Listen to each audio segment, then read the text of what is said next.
وقدمنا إلى ما عملوا من عمل فجعلناه هباء منثورا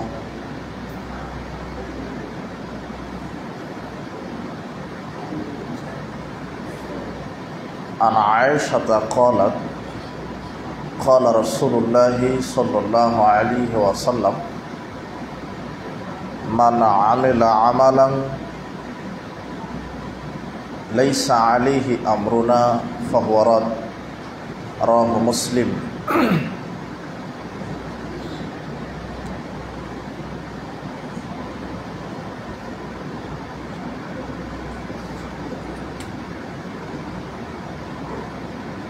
আজকের এই মাসিক তাবলিগি বৈঠকের উপস্থিত মুসলিম দিনী ভাই ও মুসলিম দিনী বোন, আমরা যেখান থেকে এসেছি, আল্লাহ সুবহানাহু ওয়া তাআলা আমাদেরকে সুস্থতা রেখে মাগরিবের সালাতের পরে সুন্দর পরিবেশে যে আল্লাহ সুবহানাহু ওয়া তাআলা আমাদেরকে কোরআন এবং সহিহ সুন্নাহ আলোচনা করার সুযোগ করে দিয়েছেন এবং শ্রবণ করার সুযোগ করে দিয়েছেন, সে আল্লাহ সুবহানাহু ওয়া তাআলার আমরা শুকরিয়া আদায় করছি। আমরা সকলে বলছি আলহামদুলিল্লাহ। দরুদ ও সালাম আমাদের নবী শেষ নবী মুহাম্মদ সাল্লাল্লাহু আলাইহি ওয়াসাল্লামের জন্য।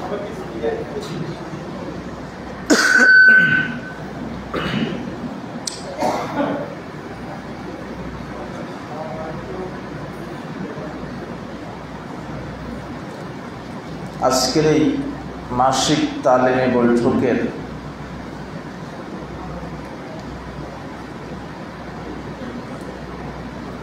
দার্স হিসেবে আমার বক্তব্যের বিষয় কর্ম করেও যারা ফল পাবে না,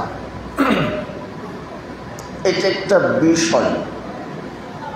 এই বিষয়কে সামনে রেখে আমরা কোরআন এবং সহিহ সুন্নাহ থেকে আলোচনা করার চেষ্টা করব ইনশাআল্লাহ। আমি আলোচনা শুরু করার পূর্বে নারী এবং পুরুষ সকলকেই বিনীতভাবে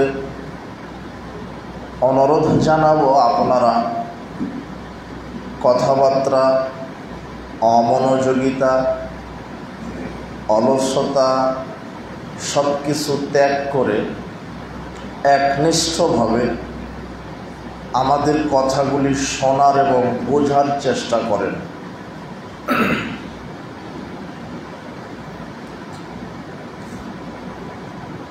বিচারের মাঠে বহু মানুষ আমল নিয়ে উপস্থিত হবে, কিন্তু আল্লাহ প্রতিদান দিবেন না। মানে কর্ম করবে কিন্তু ফল পাবে না। এরা কারা? মানে আপনি কোনো মালিকের অধীনস্থ হয়ে চাকরি করেন কিন্তু বেতন পান না, তাহলে ও চাকরি করার কি কোনো মূল্য আছে? আপনি ব্যর্থ। আপনি চাকরি করছেন মাসের পর মাস, কিন্তু কি পাচ্ছেন না? বেতন।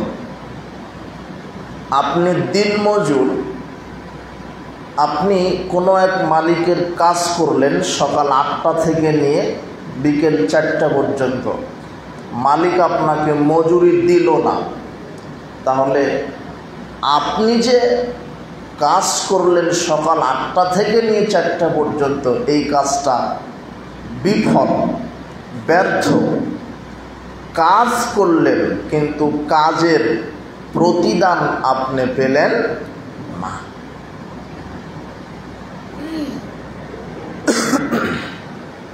ঠিক বিচারের মাঠে মানুষ আমল নিয়ে আল্লাহর সামনে উপস্থিত হবে, কিন্তু আল্লাহ সে আমলের প্রতিদান বা ফল দিবেন না। এরকম বহু মানুষ বিচারের মাঠে আমল নিয়ে হাজির হবে, যারা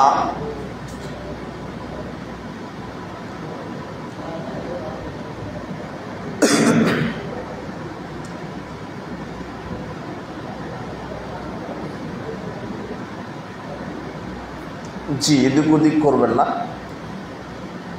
এক খেয়ালে আমার দিকে, আমার কথার দিকে মনোযোগ দিবেন।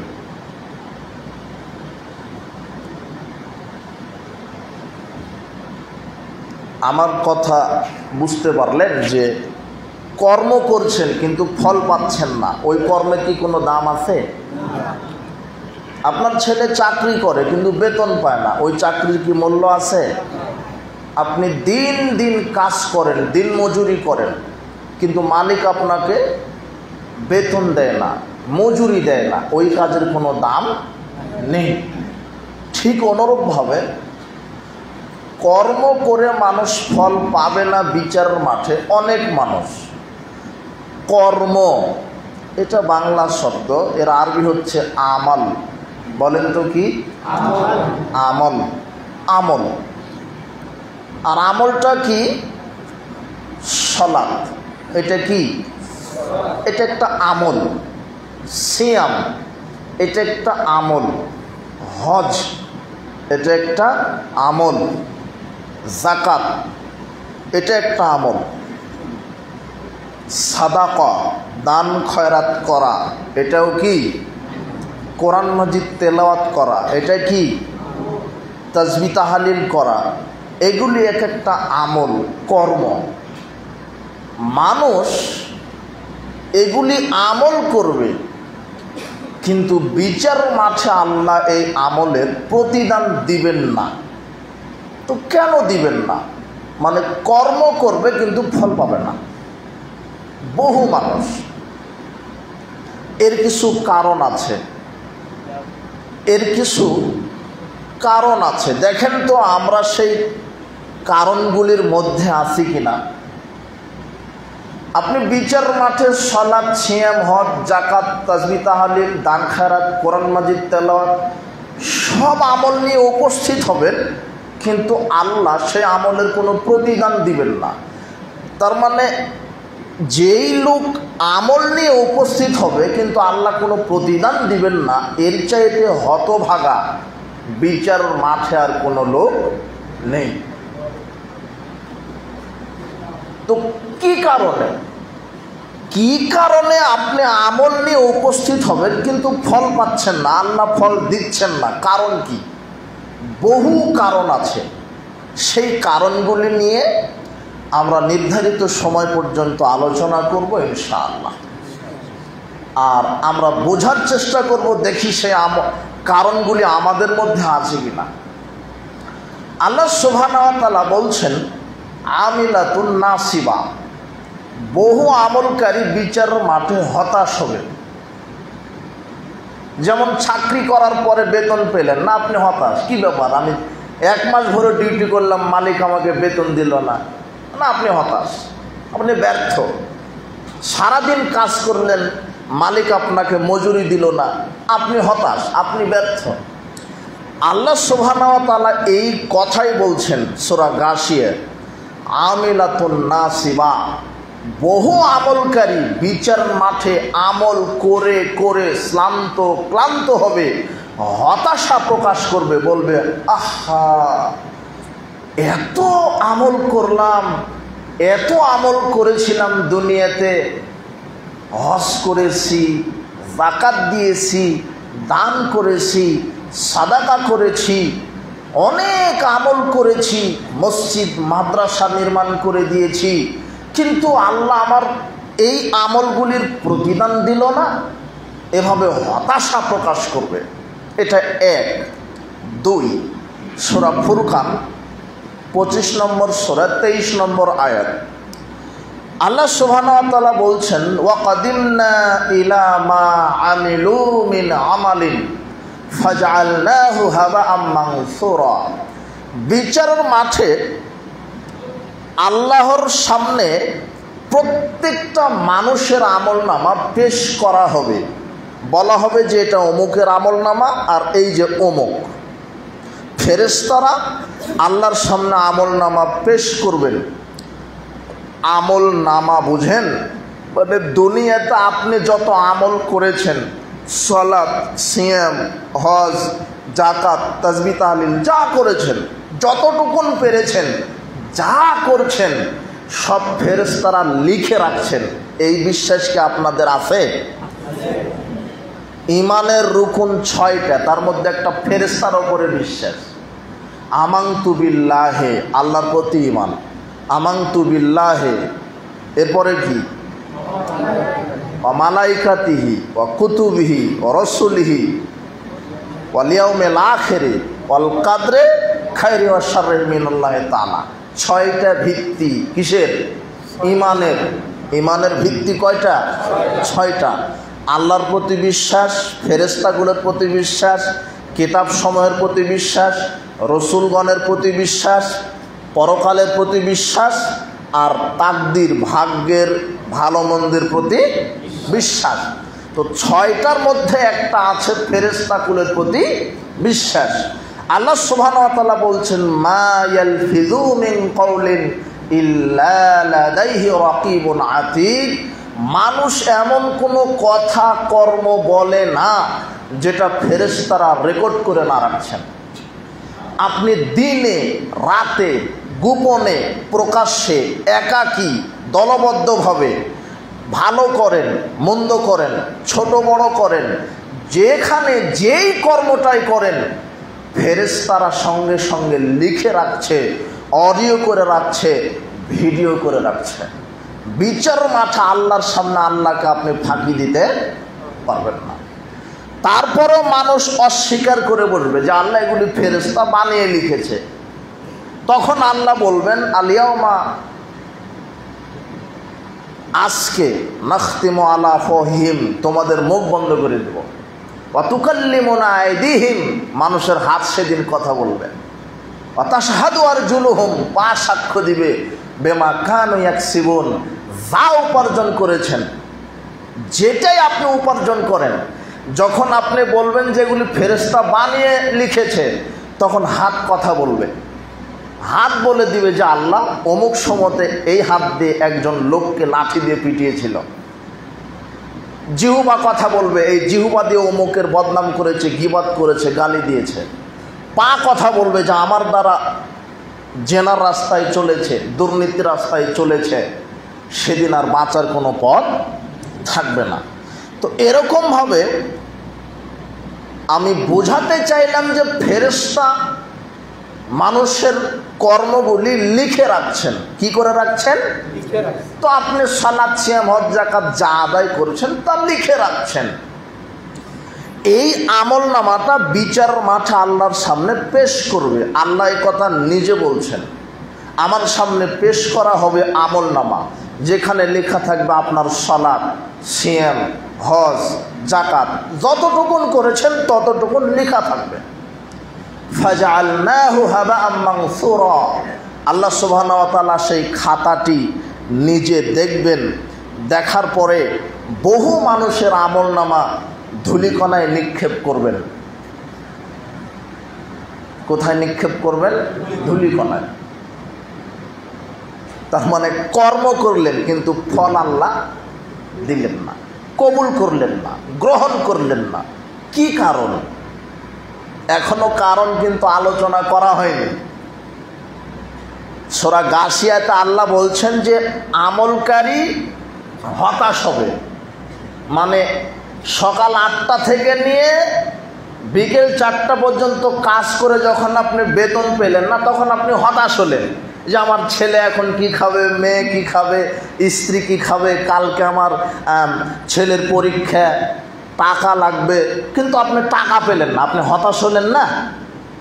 আপনি দীর্ঘ 6 মাস কোম্পানিতে চাকরি করলেন, কিন্তু কোম্পানির মালিক আপনাকে কি দিল না? বেতন দিল না।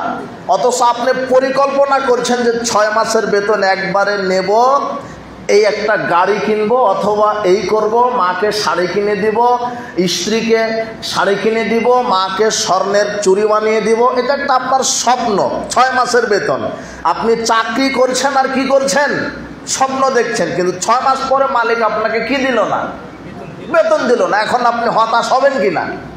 আহা, 6 মাস আমি মালিকের ডিউটি করলাম, দিন রাত দেখিনি, আমি ডিউটি করেছি, আমি লোকটার দিন মজুরি কাজ করেছি, ফাঁকি দিইনি, লোকটা আমাকে বেতন দিল না, মানে হতাশ। ঠিক এই দুনিয়াতে মানুষ বহু আমল করছে জান্নাতের আশায়। কিসের আশায়? আমল করছে দিন রাত, কিন্তু বিচার মাঠে যখন আল্লাহ আমল কবুল করবে না, তখন হতাশ প্রকাশ করবে। কি ব্যাপার? রাত জেগে তাহাজ্জুদের সালাত আদায় করলাম, 10 লক্ষ 7 লক্ষ টাকা খরচ করে হজ করলাম, 1 কোটি টাকা খরচ করে মসজিদ করে দিলাম, রমাদানে সিয়াম রাখলাম, রমাদানে 1 খতম নয় 10 খতম কোরআন তেলাওয়াত করলাম, আল্লাহ আমার আমল কবুল করলেন না, মানে হতাশা প্রকাশ করবেন বিচার মাঠে। তার মানে কেন? এখনো কিন্তু উত্তর পাননি কেউ, নাকি পেয়েছেন? যে কেন কেন এই হতাশাগ্রস্ত প্রকাশ করবে, আর কেন আল্লাহ সুবহানাহু ওয়া তাআলা তার আমলনামা ধূলিকণায় নিক্ষেপ করবেন? কেন? প্রশ্ন, তাই না? আব্দুল্লাহ বিন আমর রাদিয়াল্লাহু আনহু বলছেন, রাসূল সাল্লাল্লাহু আলাইহি ওয়াসাল্লাম বলেছেন, লা ইয়াতিয়ান্নাল উম্মতি মা আতালা বানি ইসরাইল, আমার উম্মতের ওই অবস্থা হবে যে অবস্থা বানি ইসরাইল জাতির হয়েছিল। হাজওয়ান নাল বিন নাল, যেমন 2 পায়ের জুতা পরস্পর সমান, মানুষের 2 পায়ের জুতা যেমন পরস্পর সমান, তেমনি ইহুদি খ্রিস্টান যেমন হবে, বহু মুসলমান তেমন হবে। ইহুদি খ্রিস্টানের নীতি অবলম্বন করবে। অফিস আদালতে, কোর্টে কাচারিতে, শিক্ষাঙ্গনে, রাস্তাঘাটে, সব জায়গাতে, পরিবারে, অর্থনীতিতে, সমাজনীতিতে, রাজনীতিতে, পারিবারিক নীতিতে, আন্তর্জাতিক অঙ্গনে, সব অঙ্গনে ইহুদি খ্রিস্টানের নীতি গ্রহণ করবে। ইহুদি খ্রিস্টান যেমন হবে, মুসলমান তেমন হবে। এই কথা মুহাম্মদ সাল্লাল্লাহু আলাইহি ওয়াসাল্লাম বলছেন। বলতে বলতে বলছেন, হাত্তা ইন কানা মিনহুম মান আতা উম্মাহু আলানিয়া, যদি ইহুদি খ্রিস্টানগণ মায়ের সাথে জেনা করে থাকে, লা কানা ফি উম্মতি মা ইয়াসনাউ যালিক, তাহলে আমি মুহাম্মদ সাল্লাল্লাহু আলাইহি ওয়াসাল্লামের মুসলিম উম্মতগণ মায়ের সাথে জেনা করে থাকবে। হাদিসটা তিরমিজি। আজ থেকে 1450 বছর পূর্বে মুহাম্মদ সাল্লাল্লাহু আলাইহি ওয়াসাল্লাম আরবিতে হাদিস বলে গেছেন। 1450 বছর পরে আমি আকবর বিন আবেদ আপনার এই বগুড়া গাবতলীতে এটা অনুবাদ করছি। দেখেন তো, রাসূল সাল্লাল্লাহু আলাইহি ওয়াসাল্লাম 1450 বছর পূর্বে বলেছেন, ইহুদি খ্রিস্টান যদি মায়ের সাথে জেনা করে, মুসলমান মায়ের সাথে জেনা করবে। তার মানে রাসূল সাল্লাল্লাহু আলাইহি ওয়াসাল্লামের কথা তো ঠিক হতে হবে, নাকি? আমি যদি প্রশ্ন করি যে মুসলমান যারা, তারা কি মায়ের সাথে জেনা করে? সবাই বলবে জেনা করে না, এটা অসম্ভব, করতেই পারে না, অসম্ভব, মুসলিম মায়ের সাথে জেনা করতে পারে না। অথচ দিন রাত এক একটা মুসলিম মায়ের সাথে হাজারো লক্ষবার জেনা করছে। কিভাবে বলবেন? কিভাবে? আব্দুল্লাহ বিন হানজালা রাদিয়াল্লাহু আনহু বলেন, রাসূল সাল্লাল্লাহু আলাইহি ওয়াসাল্লাম বলেছেন, দিরহাম রিবা ইয়াকুলহু রাজুল ওয়া হিয়া আলা মাসাদুমিন সিদ্দাতি ফালাসিনা জিনিয়াতান, কোন মুসলিম পুরুষ যদি জেনে শুনে 1টা টাকা সুদের সাথে থাকে, তাহলে সে তার নিজের মায়ের সাথে 36 বারেরও বেশি জেনা করল। এখন বলেন তো, মুসলমান মায়ের সাথে জেনা করে কি করে না? না, বুঝেননি মনে হয়। মানে আপনি আপনার স্ত্রীর সাথে যেভাবে দৈহিক মেলামেশা করেন, ওইভাবে নিজের মায়ের সাথে 36 বার মেলামেশা করলে যেই পাপ হবে, 1 টাকা সুদের সাথে জড়িত থাকলে তার চাইতে বেশি পাপ হবে।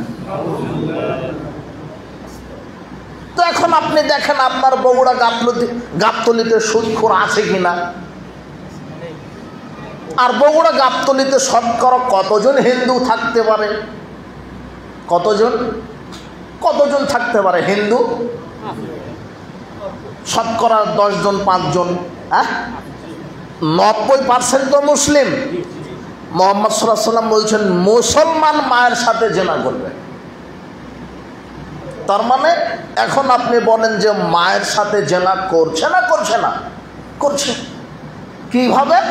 সুদের সাথে যারা জড়িত আছে এরা মায়ের সাথে কি করছে? জিনা করছে। যদিচ আমার বক্তব্য এটা নয়, আমার বক্তব্য হাদিসের শেষের অংশ কি, ইন্না বানী ইসরাঈলা তাফারাকাত আলা 72 মিল্লাতান, ইহুদি খ্রিস্টান বিভক্ত হয়েছিল 72 কাতারে, তাফতারিকু উম্মতি আলা 73 মিল্লাতান, আর মুসলমানগণ বিভক্ত হবে 73 কাতারে। কত কাতার? কাতার বোঝেন তো? মাগরিবের সালাতের সময় তো আমরা কাতার হয়ে সালাত আদায় করলাম না? বিচারের মাঠে মুসলমানগণ এরকম 73 কাতার হবে। কত কাতার? কুল্লুহুম ফিন্নার, 72 কাতারে জাহান্নামে যাবে। ইল্লা মিল্লাতান ওয়াহিদাতান, এক কাতার জান্নাতে যাবে। তিরমিজি 2641 নম্বর হাদিস, হাদিস ঠিক আছে। রাসূল সাল্লাল্লাহু আলাইহি ওয়াসাল্লাম বলছেন 72 দল মুসলিম জাহান্নামে যাবে। তো যারা জাহান্নামে যাচ্ছে এরা হিন্দু না মুসলমান? মুসলমান। তো মুসলিমকে যে ঈমান এনেছে আমল করছে এ তো মুসলিম।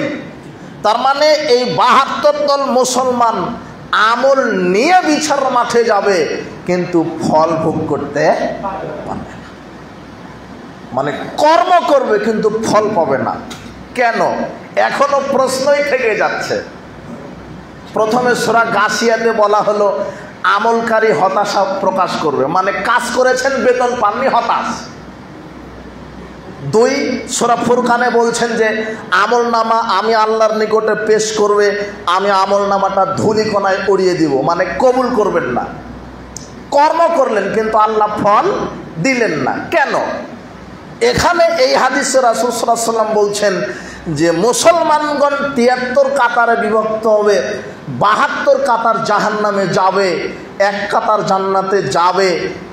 72 কাতার জাহান্নামে যাবে, এক কাতার জান্নাতে যাবে। তো যেই 72 কাতার মুসলিম জাহান্নামে যাচ্ছে কেন? 2টা আয়াত, একটা হাদিস, 3টা প্রশ্ন। কেন হতাশা হলো? কেন আল্লাহ ধূলিকণায় উড়িয়ে দিল? আর কেন 72 দল মুসলিম জাহান্নামে যাচ্ছে? কেন? প্রশ্ন তো, তাই না? কেন? কি কারণ? এর পিছনে অনেক কারণ আছে। দেখেন তো সেই কারণগুলি আমাদের ভিতরে আছে কিনা। আপনি ধৈর্য ধরেন আর আমি কারণগুলি উল্লেখ করতেই থাকি। দেখেন তো 2-1টা থাকতেও পারে, আবার সবই থাকতে পারে, আবার নাও থাকতে পারে।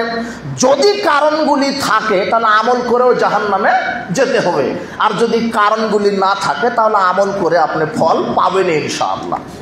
তো দেখেন তো কারণগুলি আছে কিনা। 1 নম্বর কারণ, যেই 72 দল মুসলমান জাহান্নামে চলে যাচ্ছে এদের কারো আকীদা নষ্ট হবে, এদের কারো আকীদা পচা, এদের কারো আকীদা শিরকি আকীদা। যাদের আকীদা শিরকি আকীদা এদের আমল আল্লাহ বিচার মাঠে কবুল করবেন না। এরাই আমল করে হতাশ হবে, এদেরই আমল নামা আল্লাহ ছুঁড়ে মারবে। আর এরাই 72 কাতার মধ্যে একটা কাতার হবে। তার একটা কারণ হলো যাদের আকীদা শিরকি আকীদা। শিরকি আকীদা মানে বুঝেন? শিরকি আকীদা মানে বুঝেন? মানে শিরক মানে আল্লাহর সাথে সমকক্ষ মনে করা, আল্লাহর সমান কাউকে মনে করা, এটা হলো শিরক। কেমন? আল্লাহর একটা হক আছে, আল্লাহর একটা অধিকার আছে। কি আছে? অধিকার। যেই অধিকার দ্বিতীয় কোনো সত্তার নেই, একাচ্ছত্র অধিকার একমাত্র আল্লাহ। ওই অধিকার আল্লাহ ছাড়া কারো নেই। কেমন অধিকার? যেমন মানুষকে সন্তান দিতে পারে, এই অধিকার, এই পাওয়ার, এই ক্ষমতা কেবলমাত্র আল্লাহ। বলেন তো কার? আল্লাহ। আল্লাহ। আর শিরক মানে আল্লাহর সমান অন্য কাউকে মনে করলে এটা শিরক হয়। আল্লাহর সমান মানে আল্লাহর অধিকার কি? একমাত্র সন্তানদাতাকে আল্লাহ। এখন যদি আপনি মনে করেন না আল্লাহ শুধু একাই সন্তান দিতে পারে না, পীর সাহেবও সন্তান দিতে পারে, পীরের দরগাতে মানত করলেও সন্তান আসে। এই যে দেখেন, মানে আল্লাহর অধিকারে আপনি আরেকজনকে সমান করে দিলেন, তার মানে আপনি শিরক করলেন, অংশীদার স্থাপন করলেন। কার সাথে? আল্লাহর সাথে। একমাত্র মানুষকে ক্ষমা করতে পারে কে? আল্লাহ। যদি আপনি মনে করেন জি না, পীর সাহেবও ক্ষমা করতে পারে। একমাত্র জান্নাত দিতে পারে, জাহান্নাম দিতে পারে কে? আল্লাহ। যদি মনে করেন যে না, পীরের মুরিদ হলেই জান্নাত হয়ে যায়, এটা আল্লাহর সাথে পীরকে শরীক করছেন, এটা হলো শরীক। তাহলে আকীদা বিশুদ্ধ করেন।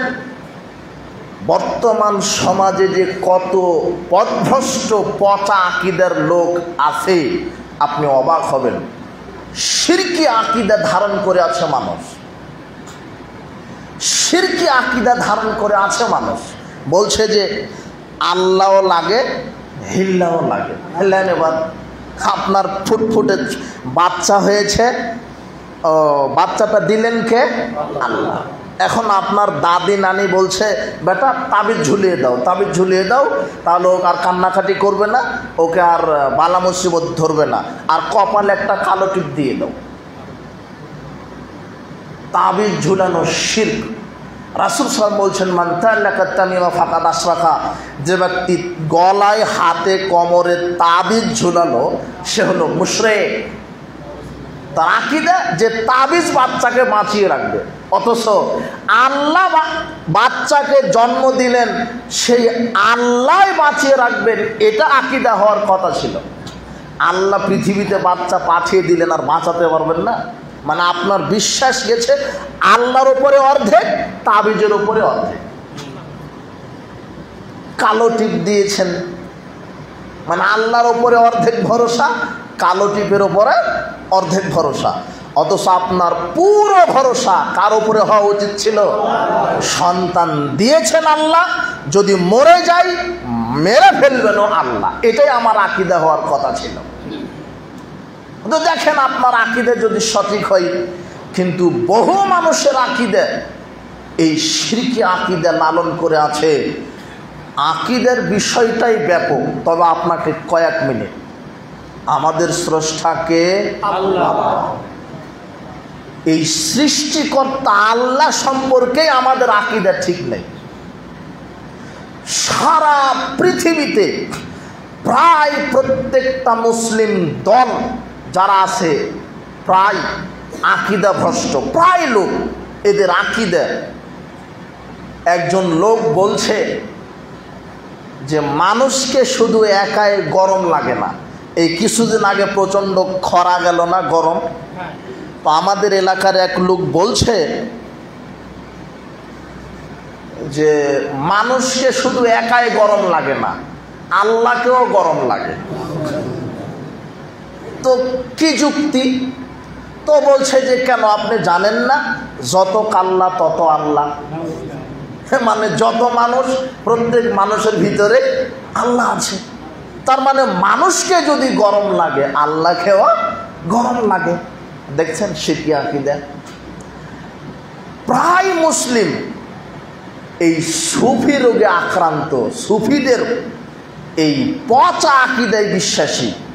সুফিদের একটা আকীদা যে যত কাল্লা তত আল্লাহ। এরা বলে কুলুবুল মুমিন আরশুল্লাহ, মুমিনের অন্তর নাকি আল্লাহর আরশ, মানে প্রত্যেকটা মুমিনের অন্তরে আল্লাহ বসবাস করে।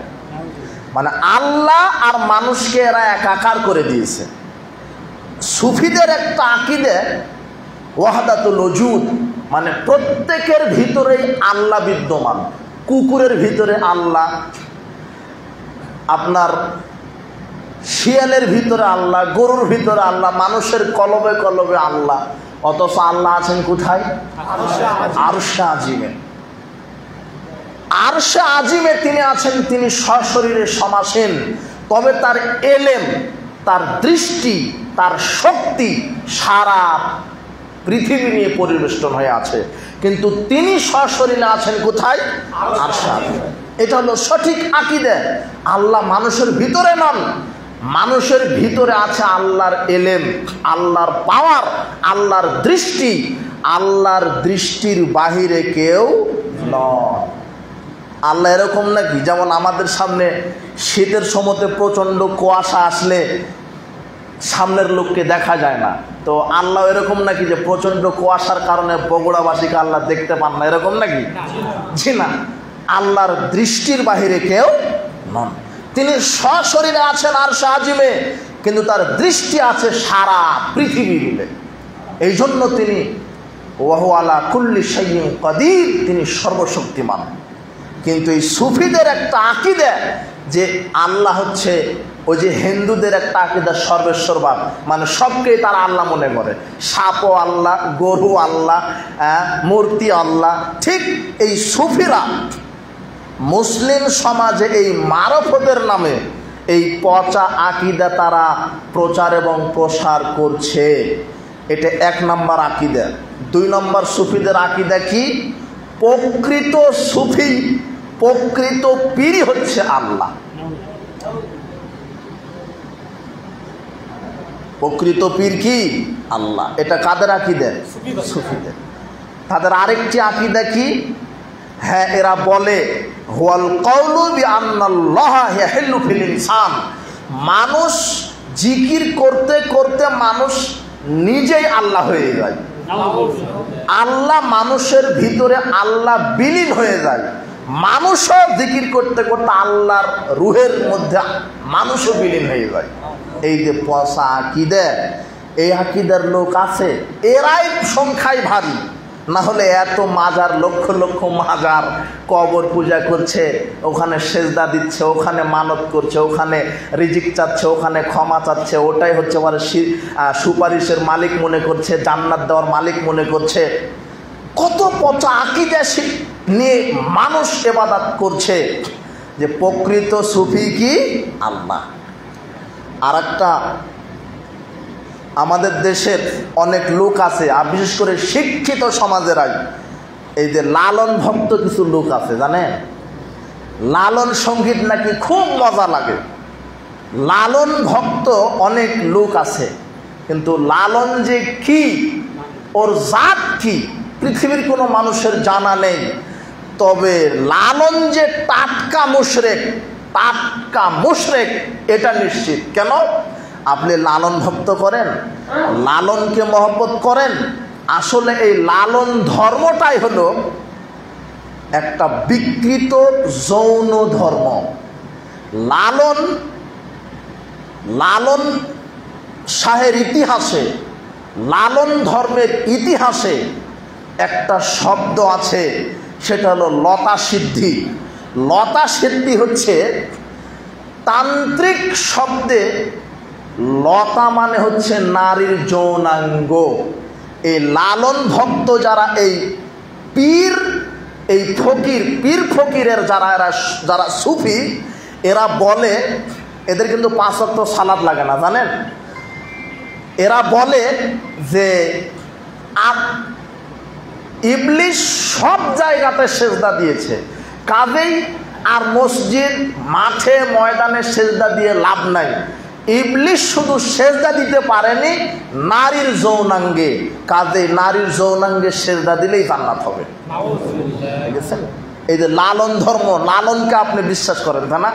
আর লালনের একটা গান আছে, জানেন কি গান? ওই যে বললাম না, প্রকৃত সুফি আল্লাহ, প্রকৃত পীর আল্লাহ বললাম না, এটা সুফিদের একটা আকীদা।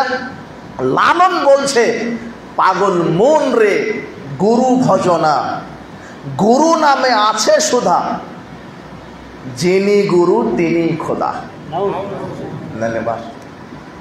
পাগল মন রে গুরু ভজনা, গুরু নামে আছে সুধা, যিনি গুরু তিনি খোদা। লালনের আকীদা দেখেছেন যে পীরই হচ্ছে খোদা, পীরই হচ্ছে আল্লাহ। এই শিরকি আকীদা, কত লালন ভক্ত লোক আপনি নেবেন, লালন শাহর মাজারে দিন রাত পড়ে আছে, ওখানে সেজদা করছে, ওখানে গরু খাসি মানত করছে, লালন নাকি জান্নাতে নিয়ে যাবে। এবার ও সালাত আদায় করে, ও দান করে। বলেন তো এখন এই পচা আকীদা নিয়ে সালাত সিয়াম আদায় করলে আল্লাহ কবুল করবেন? জি না। আল্লাহ সুবহানাহু ওয়া তাআলা বলছেন নমা ইয়াকফুর বিল ঈমান ফাকাদ হাবিতা আমালুহু, যে ব্যক্তি বিশ্বাসের সাথে শিরক করবে, কুফরি করবে, তার আমল আমি আল্লাহ নষ্ট করে দেব। দেখেন আকীদাগতভাবে শিরক করছে। বলছিলাম যে এই সুফিদের আকীদা, সুফিদের প্রতিষ্ঠাতা হচ্ছে বায়েজিদ বোস্তামি। বায়েজিদ বোস্তামি, দুঃখ লাগে ইতিহাস না জেনে, পড়াশোনা না করে এক একজন মুফাসসির যখন জাতির সামনে বক্তব্য দেয় তখন আমরা কষ্ট পাই। মুফাসসির সাহেব বলছে বায়েজিদ বোস্তামি আল্লাহর ওলি। জি না, বায়েজিদ বোস্তামি হতো শয়তানের ওলি। বায়েজিদ বোস্তামিকে আপনি জানেন? এই বায়েজিদ বোস্তামি সুফি তরিকার প্রতিষ্ঠাতা। বায়েজিদ বোস্তামি বলছে তলাবতুল্লাহ সিত্তিনা সানা, আমি 60 বছর আল্লাহকে খুঁজেছি, 60 বছর আল্লাহকে খুঁজে আমি কোথাও আল্লাহকে পেলাম না। ফাইদা আনা হওয়া, এখন দেখে আমি বায়েজিদ বোস্তামি নিজেই আল্লাহ। নেন, নিজে আল্লাহ দাবি করছে। বায়েজিদ বোস্তামিকে যদি কেউ ডাকতো, কেউ তখন বলতো লাইসা ফিল বাইতে গায়রুল্লাহ, বাড়িতে বায়েজিদ বোস্তামি নয়, বাড়িতে আল্লাহ ছাড়া কেউ নাই। মানে ও বাড়িতে আছে, আরো হচ্ছে আল্লাহ। নিজেকে আল্লাহ দাবি করেছেন। শুধু কি তাই? বায়েজিদ বোস্তামি বলছে লিওয়াই আরফাউ মিন লিওয়াই মুহাম্মদ, আমার মর্যাদা মুহাম্মদ সাল্লাল্লাহু আলাইহি ওয়াসাল্লামের মর্যাদার চাইতেও বড়। দেখেছেন? এই যে মারফতের নামে যারা, এরা এত শয়তান, মারফতের নামে, পীর ফকিরের নামে মুসলিম সমাজে এরা ঢুকে মুসলিমদের ঈমান এরা এভাবে নষ্ট করে দিচ্ছে। আছে এই পচা আকীদার লোক আছে। বলছিলাম এটা বলার উদ্দেশ্য, যদি বলে ফেললাম তবে আল্লাহ সম্পর্কে আমাদের আকীদা কি হবে? বহু মানুষের আকীদা যে আল্লাহ নিরাকার, তাই না? আল্লাহ নিরাকার। যে ব্যক্তি এটা বিশ্বাস করবে সে মুশরিক, তার ইবাদত আল্লাহ কবুল করবেন না। আল্লাহ কোরআন মাজিদে নিজের পরিচয় নিজেই দিয়েছেন, নিজের পরিচয় নিজেই দিয়েছেন।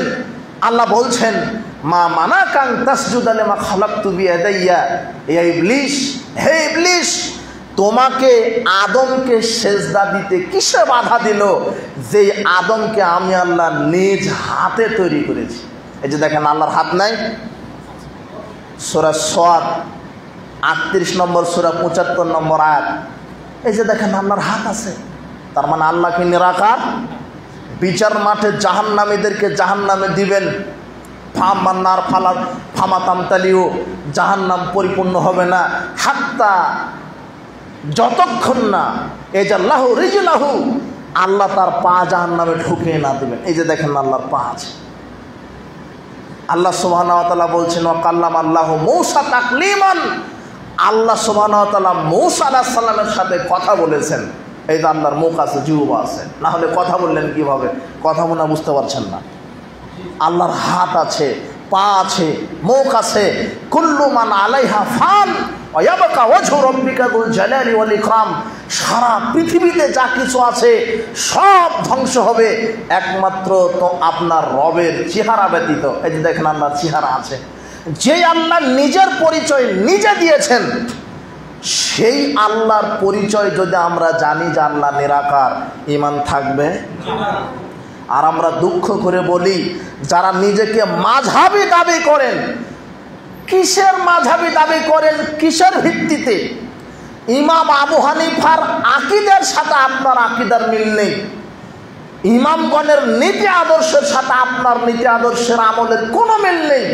ইমাম আবু হানিফা নিজে বলছেন আল ফিকুল আকবরের 66-67 পৃষ্ঠায়, ইমাম আবু হানিফা বলছেন আল্লাহু ইয়াদুন ওয়া ওয়াজহুন ওয়া নাফসুন ফামা যাকারুল্লাহ তাআলা ফিল কোরআন, আল্লাহর হাত আছে, চেহারা আছে, নফস আছে, যেভাবে আল্লাহ নিজেই তার কোরআনে উল্লেখ করেছেন। সুবহানাল্লাহ, ইমাম আবু হানিফা নিজেই স্বীকৃতি দিচ্ছেন।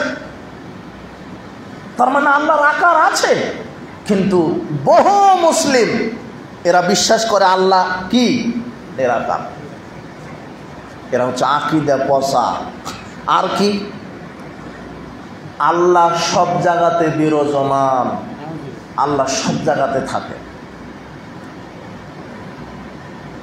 এই আকীদা শিরকি আকীদা। আল্লাহ কোথায় থাকেন? আরশ আজিমে। কোরআন মাজিদের 7টি আয়াত দ্বারা প্রমাণিত। সূরা আরাফ খুলেন 7 নম্বর সূরা 54 নম্বর আয়াত। সূরা ইউনূস খুলেন 10 নম্বর সূরা 3 নম্বর আয়াত। সূরা রাত খুলেন 13 নম্বর সূরা 2 নম্বর আয়াত। সূরা ফুরকান খুলেন 25 নম্বর সূরা 59 নম্বর আয়াত। সূরা হাদিদ খুলেন 57 নম্বর সূরা 4 নম্বর আয়াত। সূরা সাজদা খুলেন 32 নম্বর সূরা 4 নম্বর আয়াত। সূরা তোহা খুলেন 20 নম্বর সূরা 5 নম্বর আয়াত। এই 7টি আয়াতে আল্লাহ নিজে বলছেন আর রহমান আলাল আরশি ইস্তাওয়া, রহমান তোমাদের প্রতিপালক আল্লাহ স্বয়ং আরশে সমাসীন। কোথায়? আরশে। আর মুসলিম বলছে আল্লাহ সব জায়গাতে বিরাজমান। জি না, এর আকীদা ঠিক নয়। মুআবিয়া বিন হাকাম আস-সুলামি রাদিয়াল্লাহু আনহু, এই সাহাবী রাসূল সাল্লাল্লাহু আলাইহি ওয়াসাল্লামের নিকটে এসে বলছেন যে কানাতলি জারিয়াতুন, আমার একটা দাসী ছিল, তারা গানামাল্লি কিবাল ইহুদি ওয়াল জাওয়ানিয়া, আমার ওই দাসী 8-9 বছরের একটা মেয়ে বাচ্চা, মহিলা মেয়ে দাসী আমার ছাগল চড়াতো উহুদ এবং জাওয়ানে উপত্যকায়। ফাতালাতু যাতা ইয়াউমিন, আমি একদিন লক্ষ্য করে দেখলাম। কি দেখলাম? ফাইদা যিবু যাহাবা কাদ যাহাবা বিশাতিন মিন গানামিহা, আমার একটা ছাগল নেকড়ে বাঘ ধরে নিয়ে গেছে। আনা রাজুলুম মিন বানি আদম, আমি একজন আদম সন্তানের একটা আদম সন্তান।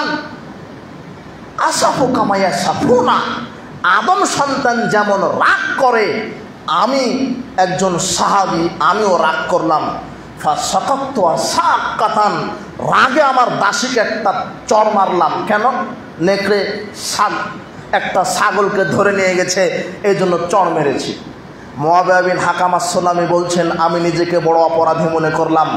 রাসূল সাল্লাল্লাহু আলাইহি ওয়াসাল্লামের নিকটে এসে আমি বললাম আল্লাহর নবী এই ঘটনা, আমি আমার দাসীকে একটা চড় মেরেছি, বড় অপরাধ করেছি, এই পাপ ক্ষমা হওয়ার কি আছে? আফালাউতিকুহা, আমি কি আমার দাসীকে মুক্ত করে দিব? তখন রাসূল সাল্লাল্লাহু আলাইহি ওয়াসাল্লাম বলছেন আতিনি বিহা, তাকে আমার সামনে নিয়ে আসো। আতাইতুহু বিহা, সাহাবী বলছেন আমি আমার দাসীকে 8-9-10 বছরের একটা দাসী, ছোট্ট কিশোর বাচ্চা, এই বাচ্চাকে রাসূল সাল্লাল্লাহু আলাইহি ওয়াসাল্লামের নিকটে নিয়ে আসলাম। রাসূল সাল্লাল্লাহু আলাইহি ওয়াসাল্লাম প্রথম দাসীকে জিজ্ঞাসা করলো আইনাল্লাহ, আল্লাহ কোথায়? তখন দাসী বলছেন ফিস সামায়ে, আল্লাহ কোথায়? আরশে। আল্লাহ আসমানে। এরপরে বলছেন মানানা, আমি কে? দাসী বলছেন আনতা রাসূলুল্লাহ, আপনি আল্লাহর রাসূল। তখন রাসূল সাল্লাল্লাহু আলাইহি ওয়াসাল্লাম বলছেন আরে এ তো মুমিনা, ফাইন্না মুমিনা, আতিকাহা, একে মুক্ত করে দাও। আমার কথা, একটা ছাগলের রাখাল জানে যে আল্লাহ থাকে আরশে, আর এই দেশের কানা টেরা বোবা মুফতি এরা বলছে যে আল্লাহ সব জায়গাতে। মানুষ জানছে আল্লাহ সব জায়গাতে। জি না, আল্লাহ আছেন কোথায়? আরশে আজিমে। বলছিলাম যে আকীদা আগে বিশুদ্ধ করেন। আর এটা তো আল্লাহ সম্পর্কে আকীদা বিশুদ্ধ হলো, আকীদার সাবজেক্টটাই বড়। মুহাম্মদ সাল্লাল্লাহু আলাইহি সাল্লামের ব্যাপারে আকীদা কি? মানুষ বলে মুহাম্মদ সাল্লাল্লাহু আলাইহি সাল্লাম নবীর নূরের তৈরি। এই নিয়ে কত বাহাজ মোনাজারা, কত গলা, কত উচ্চস্বরে বক্তৃতা দিচ্ছে নবী নূরের তৈরি। জি না, কোরআন হাদিসে কোথাও নেই নবী নূরের তৈরি। যে বলবে সে মুশরিক। মুহাম্মদ সাল্লাল্লাহু আলাইহি সাল্লাম মাটির তৈরি, এ কথাই ঠিক, এটাই সঠিক আকীদা। আপনাকে সময় খুব সংকীর্ণ, এই কারণে বলতে পারছি না, তবে আকীদা ঠিক করেন নবীর ব্যাপারে। মুহাম্মদ সাল্লাল্লাহু আলাইহি সাল্লাম মাটির তৈরি, মুহাম্মদ সাল্লাল্লাহু আলাইহি সাল্লাম মাটির তৈরি। আর আকীদা কি? নবীর ব্যাপারে আকিদে মুহাম্মদ সাল্লাল্লাহু আলাইহি সাল্লাম গায়েব জানেন, জি না, গায়েব একমাত্র কে জানে? আল্লাহ।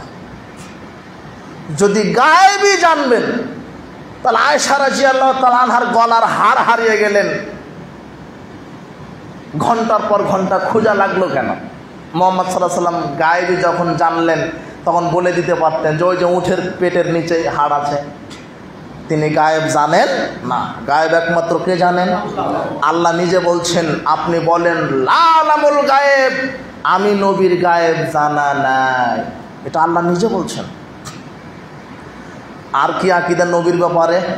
হায়াতুন নবীতে বিশ্বাসী, নবী মারা যাননি, নবী জীবিত আছে। আচ্ছা বলেন তো, চিরঞ্জীব একমাত্র কে? আল্লাহ।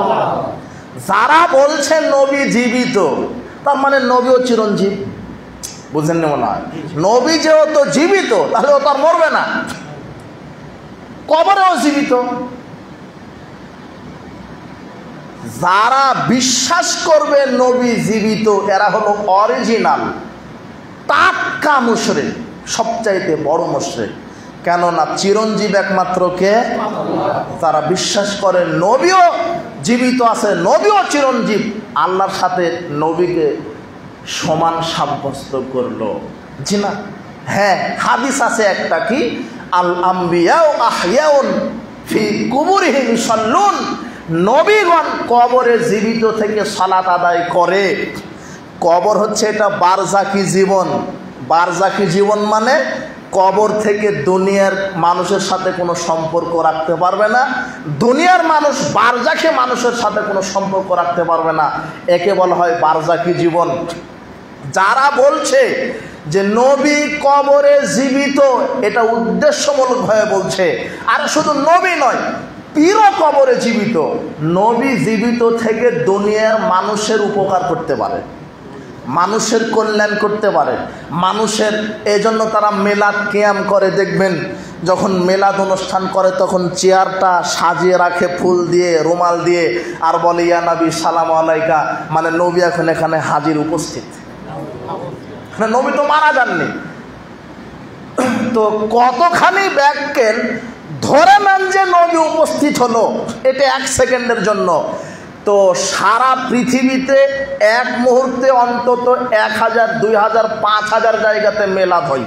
তো 5000 চেয়ার আছে, তো মুহাম্মদ সাল্লাল্লাহু আলাইহি সাল্লাম কি করে একটা মানুষ একই সময়ে 5000 চেয়ারে বসতে পারে? না, বোঝেননি মনে হয়। তার মানে এটা গাঁজাখুরি কারবার, তার মানে এটা ঠিক নয়।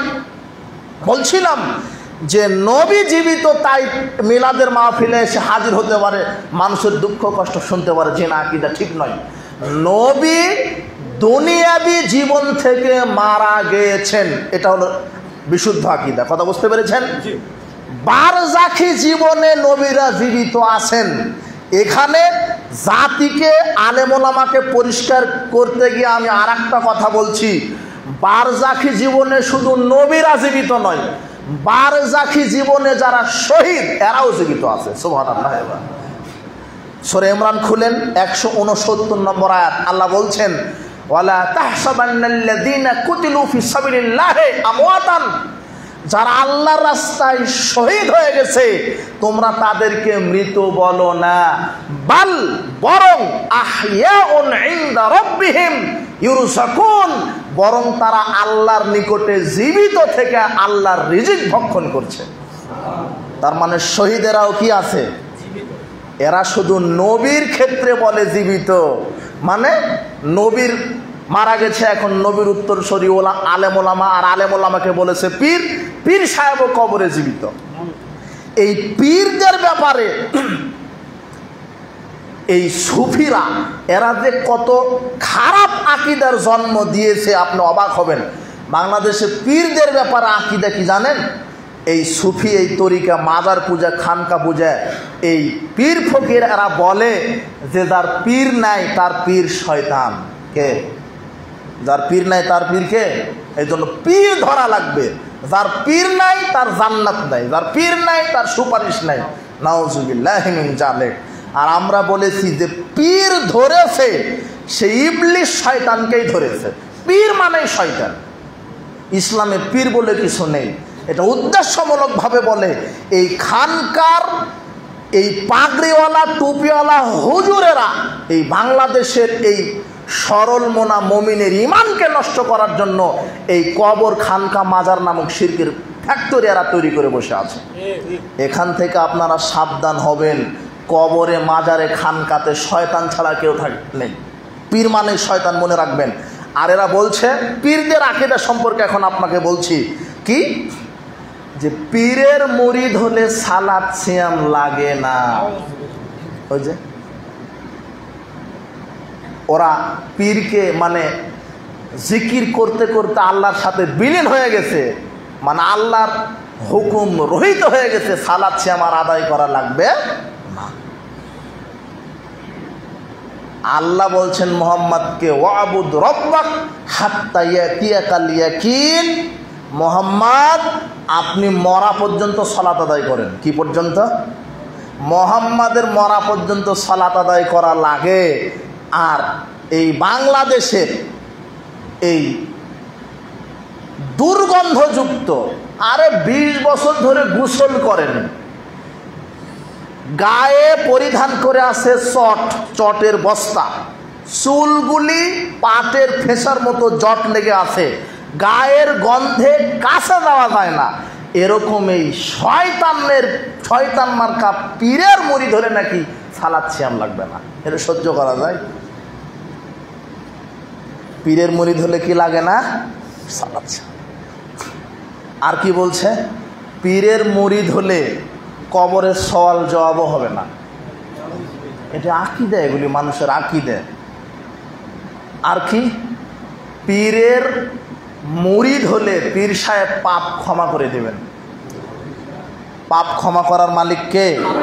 আল্লাহ বলছেন, ওমা ইয়াগফিরুয যুনুবা ইল্লাল্লাহ, আল্লাহ ছাড়া কে আছে তোমাদের পাপ ক্ষমা করতে পারে? পীরের দরগায় দান করলে, মানত করলে বালা মুসিবত বিপদ কেটে যায়। তাই তো গরু খাসি নিয়ে পীরের দরগায় বাংলার মানুষেরা কি করে? যায়। অথচ বিপদ উদ্ধার করার মালিক কে? আল্লাহ। আকীদা সম্পর্কে আর বেশি কথা বলছি না।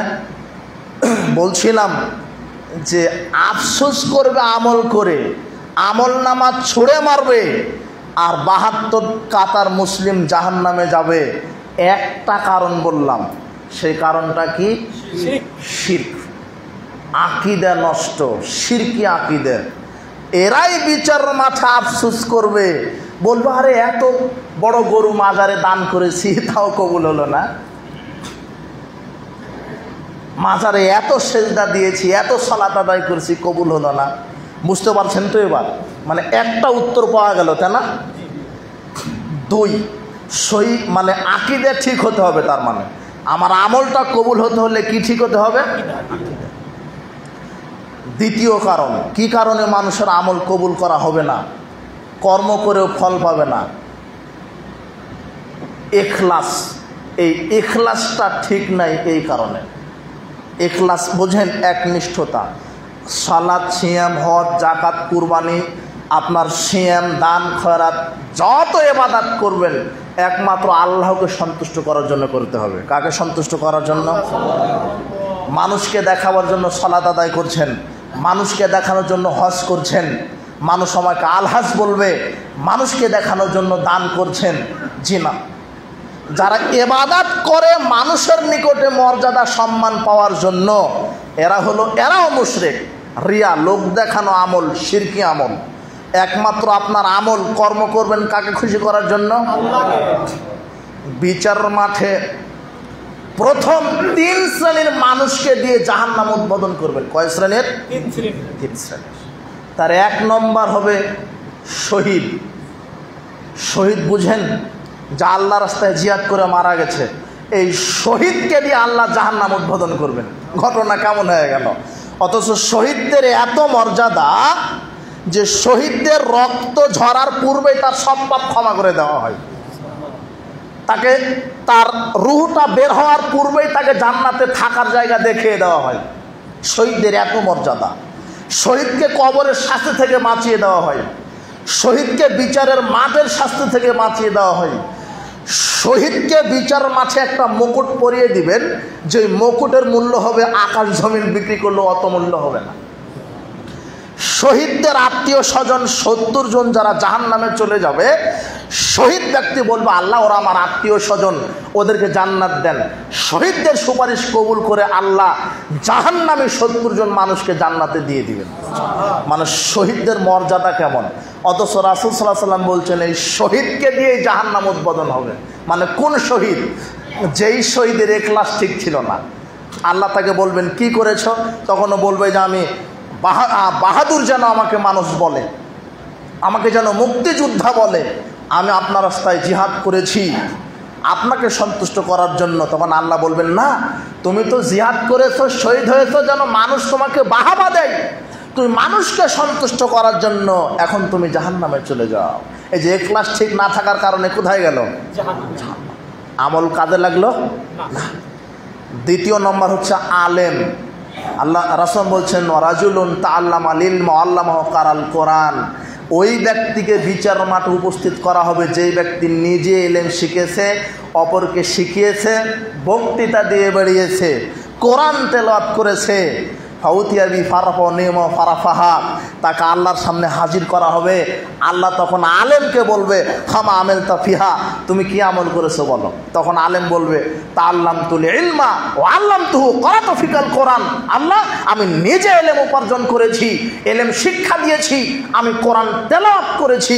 তখন আল্লাহ বলবেন কাযাবতা, মিথ্যা বলছো। কেন?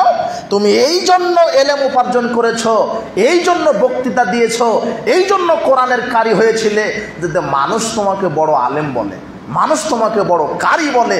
আর এটা তুমি চেয়েও ছিলে, তুমি মানুষের নিকটে মর্যাদা পাওয়ার জন্য কোরআন তেলাওয়াত করেছো, আলেমগিরি করেছো। অথচ আমার আলেমগিরি, আমার এলেম, আমার আমল সব কাকে সন্তুষ্ট করার জন্য হওয়া লাগতো? কিন্তু ওই আলেমের আল্লাহকে সন্তুষ্ট করার জন্য হয়নি। এই কারণে ওই আলেমকে জাহান্নামে যেতে হবে। মানে কি ঠিক নাই? ইখলাস ঠিক নাই। বুঝতে পারছেন আমার কথা? 3 নম্বরকে ওই ব্যক্তি দানবীর, যে মসজিদ মাদ্রাসা এতিমখানা সব জায়গাতে দান করেছে। আল্লাহ বলবেন কি করেছ? তখন বলবে মা তারাকতু মিন সাবিলিন তুহিব্বু ইল্লা আন তাকতু ফি আলা। আল্লাহ এমন জায়গা নাই যেই জায়গাতে আমি দান করিনি। মসজিদে দিয়েছি, মাদ্রাসায় দিয়েছি, 1 কোটি টাকা খরচ করে মসজিদ করে দিয়েছি, মাদ্রাসা করে দিয়েছি, এতিমখানায় দিয়েছি। আল্লাহ বলবেন কাযাবতা, মিথ্যা বলছো। লিউকালা জাওয়াদুন, তুমি দান করেছো মানুষ যেন তোমাকে দানবীর বলে। কি বলে? দেখবেন বলছে এই হুজুর একটু মারহাবা দেন, আমি 50,000 টাকা দিলাম, মারহাবা দেন। আমি 1 লক্ষ টাকা দিলাম মসজিদে, মারহাবা দেন। জোরে করে তাকবীর দেন। মানে ও চাচ্ছে যে মারহাবা দিই, ও চাচ্ছে যে মানুষ আমাকে দানবীর বলুক। অথচ আপনি যে 1 টাকা 10 টাকা 10 লাখ টাকা দিলেন মসজিদ মাদ্রাসায়, একমাত্র কাকে সন্তুষ্ট করার জন্য দিতে হবে? তার মানে দ্বিতীয়ত কি নাই? আচ্ছা থাক, কথা বলেন না, টিস্যু লাগবে না। কি ঠিক নাই ওর? দানবীরের কি ঠিক নাই? মানে দান করা এটা আমল না? বুঝেন তো আমার কথা? কোরআন তেলাওয়াত করা, বক্তৃতা দেওয়া, ইলম অর্জন করা, এগুলো এক একটা আমল না? জিহাদ করেছেন, শহীদ হয়েছেন, আমল না? আমল করলো বেচারি, ফল পেল কেন? ইখলাস ঠিক নাই। আমার কথা বুঝতে পারছেন? আমার বিষয়টা কি? কর্ম করবে কিন্তু ফল পাবে না, হতাশ হবে, আমল ছুঁড়ে মারবে, 72 কাতা জাহান্নামে যাবে। কেন? এই কারণগুলি আমি বলছি কিন্তু এখন। তার 1 নম্বর কারণ কি বলেছি? আকীদা।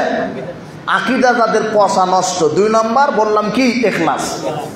3 নম্বর তরিকা যাদের ঠিক নাই, মানে নীতি পদ্ধতি, সালাত সিয়াম হজ যাকাত আদায় করছেন, একজন মানুষের নীতিতে হতে হবে, যেই মানুষের নাম মুহাম্মদ সাল্লাল্লাহু আলাইহি ওয়াসাল্লাম।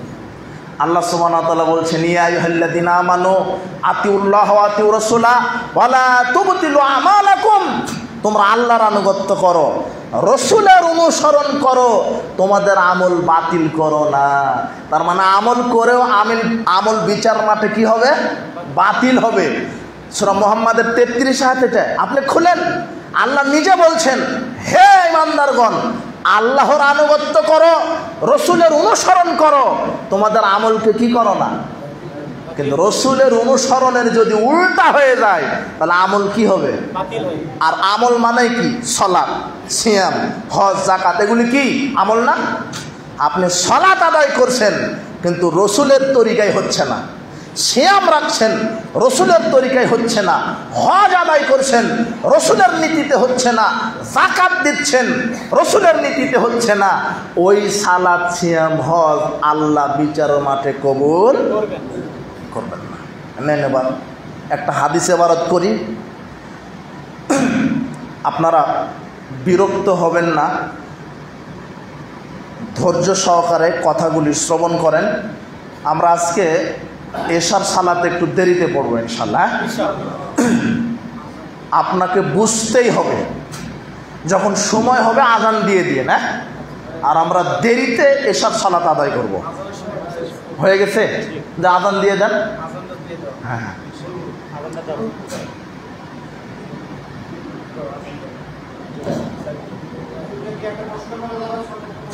পরে আলোচনার শেষে। হ্যাঁ, আমি থাকবো এখানে। হ্যাঁ, আলোচনার শেষে।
জি, মা বোনেরা যারা আছেন ওপরে, আপনারা ধৈর্য সহকারে আমাদের আলোচনাগুলি শ্রবণ করেন।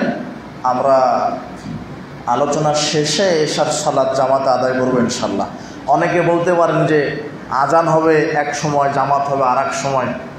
আসলে রাসূল সাল্লাল্লাহু আলাইহি ওয়াসাল্লাম বলছেন, লাউলা আন আশুক্কা লাউমরাতি লামারতুল মারআতা আন তাসজুদা লাউলা আন আশুক্কা লাউম্মাতি লামারতুহুম বিতাখিরিল ইশা ওয়াসওয়াকে ইনদা কুল্লি সালাহ। রাসূল সাল্লাল্লাহু বলছেন, আমার উম্মতের জন্য যদি কষ্টকর না হতো তাহলে এশার সালাত আমি দেরিতে পড়ার নির্দেশ দিতাম। মানে এশার সালাত দেরিতে পড়লে নেকি বেশি, ফজিলত বেশি। তো অন্তত একটা দিন আমল করার চেষ্টা করি নাকি? জি, মা বোনদের জন্য নসিহত থাকবে ইনশাল্লাহ। মা বোনদের জন্য কেন, আজকের আলোচনা নারী পুরুষ সকলের জন্য। শিরক শুধু পুরুষ মানুষ করে নাকি? বরং মহিলারা শিরক বেশি করে। সকলের জন্য। আপনি ধৈর্য ধারণ করেন। আপনাকে আমি কিছু আজকে বলতে এসেছি, দেখেন তো যে আপনার ভিতরে কারণগুলি আছে কিনা, সেখান থেকে বাঁচার পথ কি। বলছিলাম যে তরিকা, প্রথমে বলেছি আকীদা পচা হলে হবে না, ইখলাস ঠিক থাকতে হবে। 3 নম্বরে তরিকার কথা বললাম। কার তরিকায়? রাসূল সাল্লাল্লাহু আলাইহি ওয়াসাল্লামের তরিকায়। কি করতে হবে? আমল করতে হবে। দেখেন তো এই হাদিসটা বুঝতে পারেন কিনা।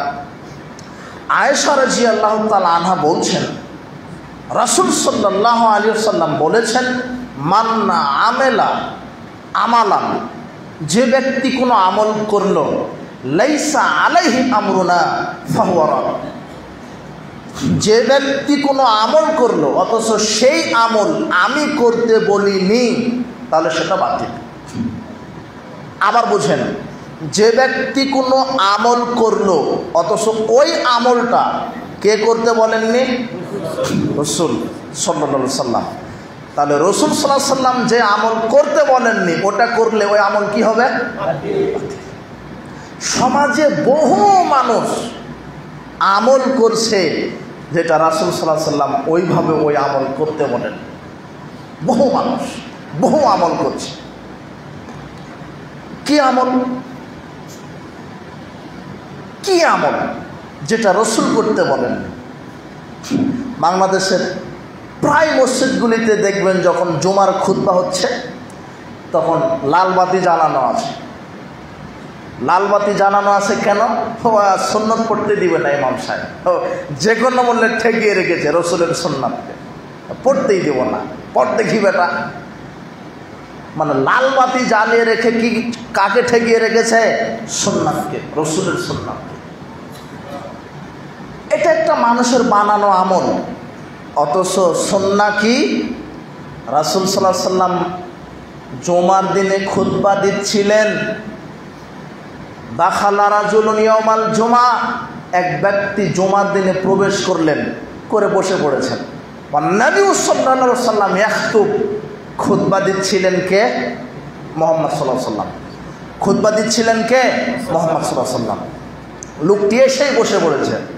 রাসূল সাল্লাল্লাহু আলাইহি ওয়াসাল্লাম বলছেন, এই আসল্লাইতা, তুমি কি সালাত আদায় করেছ? লোকটি বলছে, না আমি করিনি। রাসূল সাল্লাল্লাহু আলাইহি ওয়াসাল্লাম বলছেন, কুম, দাঁড়াও, সল্লি রাকাতাইন, 2 রাকাত সালাত আদায় করো। মানে রাসূল সাল্লাল্লাহু আলাইহি ওয়াসাল্লাম খুতবাকালীন মুসল্লি সালাত আদায় করতে পারে, আর বাংলাদেশের এরা এক একজন জাতা বড় বক্তা নাকি, এরা এক একজন এত বড় মুফতি যে এরা খুতবা চললে সালাত আদায় করতে পারবে না। অথচ যেই খুতবা দিক মসজিদে এসে আগে 2 রাকাত সালাত, তারপরে বসা। কথা বুঝতে পেরেছেন?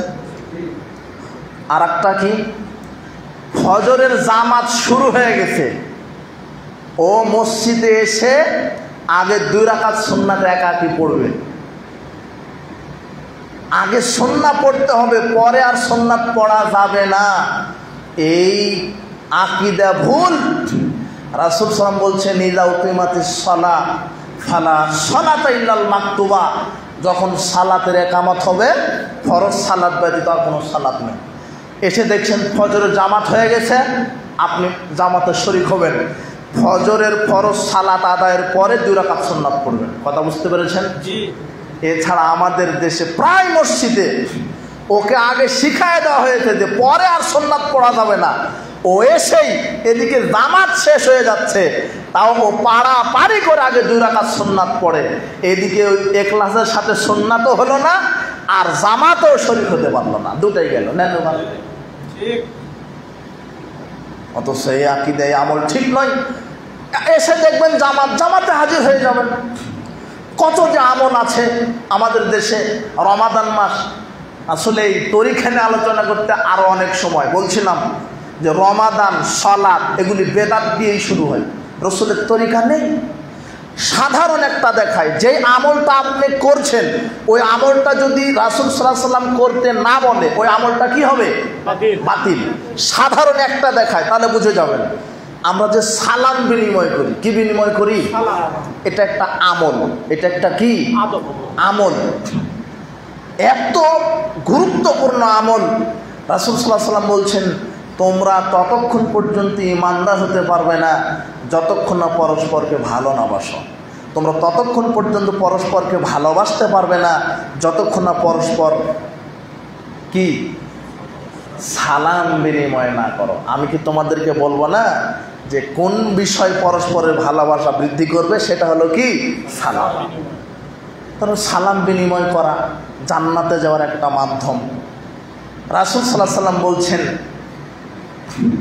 1502 নম্বর হাদিস আবু দাউদের। রাসূল সাল্লাল্লাহু আলাইহি ওয়াসাল্লাম বলছেন, মা মিন মুসলিমাইনে ইয়ালতাকিয়ানে, যখন দুইজন মুসলিম পরস্পর সাক্ষাৎ হয়, ফায়াতাসাফাহান, পরস্পরের দুই হাতে মুসাফা করে সালাম দিবে। কয় হাত? দুই হাত। এই যে এইভাবে কয় হাতে? পরস্পর কয় হাত হলো? ইল্লা গুফিরা লাহুমা ক্বাবলা ইফতারিকা, পরস্পরের দুই হাতে যদি মুসাফা করে সালাম দিতে পারেন তাহলে পরস্পরের দুই হাত পৃথক হওয়ার পূর্বেই আল্লাহ বিগত সব পাপ ক্ষমা করে দেন। কিন্তু সুবহানাল্লাহর 12টা ইবলিস শয়তান মেরে দিয়েছে, দুই হাত লাগায় না। কয় হাত লাগায়? 3 হাত 4 হাত। আবার বুকে মারে, আবার চুমা খায়। দেখেননি? রসুলের তরিকা হচ্ছে পরস্পরের 2 হাত, আর শয়তানের তরিকা হচ্ছে 3 হাত 4 হাত। ওই দুর্গা মায়ের মতো 10টা হাত থাকলে 10 হাতই লাগাতো, বুকে মারে, চুমা খায়। রসুলের তরিকায় হলো মানে আমি বোঝাতে চাচ্ছি যেই আমলটা করবেন একজন মানুষের মতো হওয়া লাগবে। সেই মানুষটার নাম কি? মুহাম্মদ সাল্লাল্লাহু আলাইহি ওয়াসাল্লাম। এটা হলো তরিকা। তরিকা সঠিক হতে হবে। রাসূল সাল্লাল্লাহু আলাইহি ওয়াসাল্লামের নীতির উল্টা ভাবে আমল করলে ওই আমল আল্লাহ কবুল করবেন না। তৃতীয় কারণ বললাম, তাই না? চতুর্থ কারণ হালাল রিজিক। বলেন তো কি? হালাল রিজিক। আল্লাহ সুবহানাহু ওয়া তাআলা বলছেন, ইয়া আইয়ুহাল্লাযীনা আমানু কুলু মিন তাইয়্যিবাতি মা রাযাকনাকুম, আমি আল্লাহ যেটা হালাল রিজিক দিয়েছি সেটা তোমরা সেখান থেকে পবিত্র জিনিস ভক্ষণ করো। আল্লাহ সুবহানাহু ওয়া তাআলা বলছেন, ইয়া আইয়ুহান নাস, হে মানব মণ্ডলী, কুলু মিম্মা ফিল আরদি হালালান তাইয়্যিবা, পৃথিবীতে যেগুলি হালাল এবং পবিত্র সেগুলি ভক্ষণ করো। শর্ত দিয়ে দিয়েছে, শুধু হালাল হলে হবে না, কি হওয়া লাগবে? পবিত্র। নবী রাসূলকে আল্লাহ বলছেন, ইয়া আইয়ুহার রাসূল কুলু মিনাত তাইয়্যিবাত ওয়া আমালুস সালিহা, পৃথিবীর নবী রাসূলগণ তোমরা আগে হালাল খাদ্য খাও, পবিত্র খাদ্য খাও, তারপরে আমলে সালেহ করো। আমল করার পূর্বে আল্লাহ কি শর্ত দিলেন? পবিত্র এবং হালাল রুজি ভক্ষণ করতে হবে। কথা কি বুঝতে পারেন? মানে আপনি একটা আমল করবেন, যেমন সালাত আদায় করেন, সিয়াম পালন করেন, যাকাত দেন, হজ করেন, এগুলি আমল। এই আমলের পূর্বে আল্লাহ যে রিজিকটা আপনাকে খেতে বলছেন সেই রিজিকটা কি হতে হবে? হালাল এবং পবিত্র। হালাল তো বুঝলেন, পবিত্র কি বুঝতে পারলেন? প্রত্যেকটা জিনিস হালাল হলেই পবিত্র হয় না। গরুর গোশ হালাল না হারাম? হালাল, তাই না? গরুর দুধ হালাল, খেজুর হালাল, তরমুজ হালাল, তাই না? হালাল। গরুর গোশ হালাল কিন্তু পবিত্র নাও হতে পারে। খেজুর হালাল, পবিত্র নাও হতে পারে। কেন? খেজুর হালাল ঠিক আছে, কিন্তু খেজুর কিনেছেন সুদের টাকা দিয়ে। কিসের টাকা? সুদের টাকা। হ্যাঁ, বুঝতে পারেন? খেজুর হালাল, কিনেছেন ঘুষের টাকা দিয়ে। খেজুর হালাল কিন্তু চুরি করা খেজুর, বুঝেননি মনে হয়। গরুর গোশ হালাল কিনেছেন সুদের টাকা দিয়ে, এই হারাম টাকা দিয়ে কেনার কারণে হালাল জিনিস অপবিত্র হয়ে গেছে। কথা কি বুঝতে পেরেছেন? মৌলানা সাহেবের নিকট থেকে ওয়াজ শুনেছেন খেজুর দ্বারা ইফতার করা কি সুন্নাহ। তাই আপনি বগুড়া সবচাইতে দামি খেজুর কিনতে গেছেন বগুড়া শহরে, আজোয়া খেজুর, মারিয়াম খেজুর 3000 টাকা কেজি। হুজুর বলেছে খেজুর দ্বারা ইফতার করা কি সুন্নাহ। দামি খেজুর কিনে এনেছেন, খেজুর হালাল কিন্তু কিনেছেন ঘুষের টাকা দিয়ে, খেজুর এখন অপবিত্র। এই খেজুর খেয়ে ইফতার করলে সিয়াম কবুল হবে না। কথা মনে হয় বুঝলেন না? আপনি বলছেন জান্নাত পাবো না, মানে হুজুর কি বলেন? আরে কি বলছেন আপনি? আমার এলাকায় 1 কোটি টাকা খরচ করে মসজিদ করে দিয়েছি, আর আল্লাহ তো নিজেই বলেছেন আল্লাহর জন্য মসজিদ তৈরি করে দিলে জান্নাতে ঘর তৈরি হয়। এটা তো বলেছেন, রাসূল সাল্লাল্লাহু আলাইহি ওয়াসাল্লাম বলেছেন। তো আমি 1 কোটি টাকা খরচ করে মসজিদ করে দিলাম, জান্নাত হবে না মানে? কিন্তু 1 কোটি টাকা ছিল দুর্নীতির। কিসের দুর্নীতি?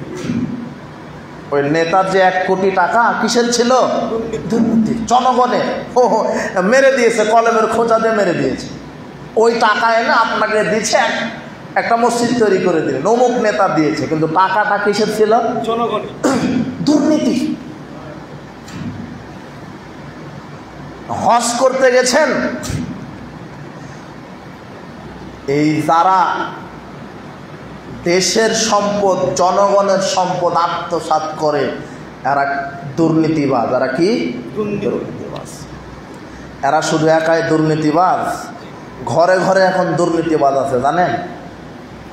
বাপ মারা গেছে, কবর দিয়ে এসেছে, বাপের জায়গা জমি 20 বছর ধরে একাই ভক্ষণ করে। বোন আছে 2টা-5টা, বোনকে দেওয়ার প্রয়োজনই মনে করেনি ভাই, বুঝেননি মনে হয়। বাপ মারা গেছে, আপনার বাপের সম্পদ আছে 10 বিঘা, আপনারা 2 জন ভাই আর 2 জন বোন আছেন। আচ্ছা, 2 ভাইয়ে 10 বিঘা জমি আগে 20 বছর খেলেন। আচ্ছা, শরীয়ত এরকম নাকি যে আগে আপনারা 20 বছর খাবেন, 20 বছর পরে বোনদেরকে দিয়েন কিছু, তাও অর্ধেক, তাই না? অর্ধেক কিছু দিয়েন, এরকম শরীয়ত? আপনার বাপের জমির উপর আপনার যেই পরিমাণ অধিকার আছে, আপনার বোনদেরও সেই পরিমাণ, বুঝেননি মনে হয়। কিন্তু আপনি খাচ্ছেন 20 বছর ধরে। এই সমাজের নেতৃত্ব পর্যায়ে যারা 10-এর সম্পদ, জনগণের টাকা দুর্নীতি করে, এরা যেমন দুর্নীতিবাজ, আপনি বাপ মারা যাওয়ার পরে বোনের সম্পদ বোনকে না দিয়ে নিজে খাচ্ছেন, আপনিও টাটকা দুর্নীতিবাজ। হজ করতে গেছেন আপনি, বোনকে আগে জমি ফেরত দিয়ে হজ করতে যাবেন। হজ এয়ারপোর্টেই যায়নি, কাবা ঘর বহু দূরের কথা। আগে বোনকে জমি দিতে হবে। ওই যে লোকের হক মেরে খেয়েছেন, টাকা চুরি করেছেন, দুর্নীতি করেছেন, ওই লোকের, সামাজিক লোকের হক মেরে খেয়েছেন, বোনের জায়গা জমি হক মেরে খেয়েছেন, মানুষের হক মেরে খেয়েছেন। আগে মানুষের হক পূরণ করেন, তারপরে হজ করতে যান, না হলে হজ এয়ারপোর্টেই থাকবে, হজ কাবা ঘরে যাবে না। এখন আপনার সাথে কথা যে ইবাদত করার পূর্বে, আমল করার পূর্বে আল্লাহ বলছেন হালাল খাও, আর কি খাও? পবিত্র। কথা কি আমার বুঝতে পারেন? ইবাদত করার পূর্বে হালাল খাও, পবিত্র খাও। তো আপনি 1 কোটি টাকা দিয়ে মসজিদ করে দিলেন, টাকাটা দুর্নীতির, চুরি করা, তার মানে হালাল নয়। খেজুর দিয়ে ইফতার করলেন, খেজুর হালাল কিন্তু কিনেছেন ঘুষের টাকাতে, তার মানে খেজুর পবিত্র। আমার কথা কি বুঝতে পারেন? আচ্ছা, আপনার দাদি তাহাজ্জুদ পড়ে 40 বছর ধরে, কত বছর? 40 বছর, কিন্তু একদিন ওযু করেনি। কি করেনি? তাহাজ্জুদ কবুল হয়েছে, তা না? কেন? আপনার দাদির ওযু ছাড়া তাহাজ্জুদ যেমন, আপনার 1 কোটি টাকার মসজিদ, হজ, দুর্নীতির টাকাতে মসজিদ করা, ঘুষের টাকাতে খেজুর দিয়ে ইফতার করা, আর এই বোনকে জমি বাহির না করে দিয়ে হজ করা আপনার দাদি রোজু ছাড়া তাহাজ্জুদের মতো। বুঝেননি মনে হয়? বুঝতে পারলেন না আমার কথা? অজু ছাড়া তাহাজ্জুদ যেমন, দুর্নীতির টাকা দিয়ে মসজিদ করা তেমন। অজু ছাড়া তাহাজ্জুদ যেমন, সুদ ঘুষের টাকা দিয়ে খেজুর কিনে ইফতার করা তেমন। মৌলানা সাহেব বক্তব্য দিচ্ছেন যে কেউ যদি 1 টাকা দান করে তো 10 নেকি হয়, আর 1 টাকা চুরি করলে 1টা পাপ হয়। আল্লাহ খুব দয়াবান, নেকির কাজ করলে আল্লাহ 10 গুণ কি করে দেন? বৃদ্ধি করে দেন।